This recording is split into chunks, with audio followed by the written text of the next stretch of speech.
प्रिय छात्रों, आज आप लोगों को मैं संगीत में ताल का महत्व इस के ऊपर निबंध बताने जा रहा हूं। संगीत में ताल का महत्व। स्वर और लय संगीत रूपी भवन के दो आधार स्तंभ हैं। स्वर में राग बने और लय से ताल। लय नापने के लिए मात्रा की कल्पना की गई। साधारण तौर से दो तालियों के बीच के समय को एक मात्रा कहते हैं। लय के अनंत प्रवाह में असंख्य मात्राएं हो सकती हैं। सुविधा के लिए थोड़ी थोड़ी मात्राओं के कुछ समूह बनाए गए जिन्हें ताल कहा गया। प्रत्येक ताल के कुछ हिस्से किए गए जिन्हें विभाग कहा गया। तबला अथवा पखावज पर बजाने के लिए प्रत्येक ताल के कुछ निश्चित बोल भी स्वीकार किए गए। इससे यह सुविधा हुई कि गायक यह जान सके कि वह किसी भी समय ताल के किस मात्रा पर है। संगीत गायन, वादन और नृत्य की त्रिवेणी है। इन तीनों में ताल का बड़ा महत्व है। गायक वादक को हमेशा ताल का ध्यान रखना पड़ता है। वह नई नई कल्पना करता है किंतु ताल से बाहर नहीं जाता है। जितनी सुंदरता से वह ताल से मिलता है वह उतना ही उच्च कोटि का कलाकार समझा जाता है। दूसरी ओर अगर वह ताल में कच्चा रहता है तो बेताला समझा जाता है। इस प्रकार एक अच्छे कलाकार के लिए ताल में कुशल होना बहुत ही आवश्यक है। आलाप के अतिरिक्त संगीत की सभी चीजें तालबद्ध होती हैं। इसीलिए आलाप के समाप्त होते ही ताल शुरू हो जाता है और जब तक गायन समाप्त नहीं होता ताल चलता रहता है। स्थायी अंतरा, बोल, तान, तान, सरगम आदि सभी तालों में रहते हैं। गीत के प्रकारों के आधार पर विभिन्न प्रकार के बाद तालों की रचना हुई। ख्याल के लिए 3 ताल, 1 ताल, झप ताल, झुमरा ताल, तिलवाड़ा ताल, रूपक ताल आदि। ध्रुपद के लिए 4 ताल, सूल ताल, तेवरा ताल आदि। ठुमरी के लिए दीपचंदी, जत आदि तालों की रचना की गई। इन तालों के बोल गीत की प्रकृति के अनुसार चुने गए। इसीलिए जब गायक अथवा वादक गायन अथवा वादन के साथ तबला अथवा पखावज बजाया जाता है तो अधिक आनंद आता है। साधारण श्रोता को वे गीत अधिक पसंद आते हैं जो लय प्रधान होते हैं।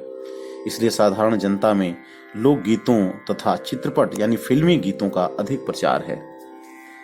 गायन वादन में स्वर और लय के माध्यम से और नृत्य में अंग प्रदर्शन और लय के माध्यम से भावों को प्रकट किया जाता है। इतना ही नहीं, तबला के बोलों और टुकड़ों को भी नृत्य द्वारा प्रदर्शित किया जाता है। तबले द्वारा जितनी अच्छी संगति होती है आनंद उतना ही अधिक आता है। हिंदुस्तानी शास्त्रीय संगीत की विशेषता यह है कि समान मात्रा के कई ताल और गीत के प्रकार बनाए गए हैं। उदाहरण के लिए तिब्रा और रूपक तालों की 7 मात्राएं, झप ताल और सूल अथवा सुल्फाक तालों की 10 मात्राएं, 1 ताल और 4 ताल की 12 मात्राएं, झूमरा आड़ा 4 ताल, दीपचंदी और धमार तालों की 14 मात्राएं और 3 ताल व तिलवाड़ा तालों की 16 मात्राएं मानी गई हैं। इसी प्रकार ख्याल 10, 12 और 14 मात्रे में गाए जाते हैं तो उन्हीं मात्राओं में ध्रुपद भी पाए जाते हैं। 14 मात्रा में ख्याल, ठुमरी और धमार भी गाए जाते हैं किंतु ख्याल के साथ आड़ा 4 ताल तथा झुमरा ताल की ही बजाया जाएगा, दीपचंदी ताल नहीं। इसी प्रकार 14 मात्रा की ठुमरी के साथ दीपचंदी ताल ही बजाई जाएगी, अन्य कोई ताल नहीं। गीत के साथ उचित ताल का प्रयोग आवश्यक है जिसका ज्ञान शिक्षा और अनुभव से प्राप्त होता है। उचित ताल के प्रयोग से ही संगीत में रस सृष्टि होती है और तभी आनंद प्राप्त होता है। इस प्रकार संगीत में ताल का बड़ा महत्व है। तो बच्चों, ये था संगीत में ताल का महत्व के ऊपर निबंध। आप लोग इसे ध्यान से सुने, याद रखें और जब कभी इस तरह की क्वेश्चन प्रश्न आए तो इसको आप बेहतर तरीके से आप लिख सकते हैं।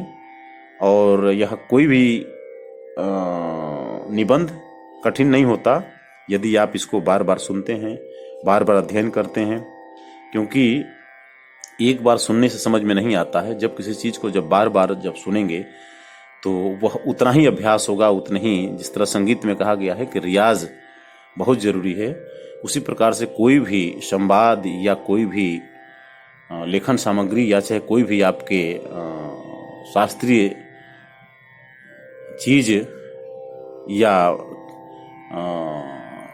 थ्योरी की जो भी सिद्धांत हम आपको भेज रहे हैं, उसको आप जब बार बार सुनेंगे तो निश्चित रूप से वह याद होगा और वो कभी नहीं भूलेगा। तो इसलिए आप लोग मन लगाकर ध्यान से पढ़ें, अध्ययन करें। कोई दिक्कत हो, कोई परेशानी हो तो हमसे ज़रूर संवाद करें, संपर्क करें या अपना कमेंट भी ज़रूर करें, जिससे कि उसमें सुधार किया जा सके। धन्यवाद।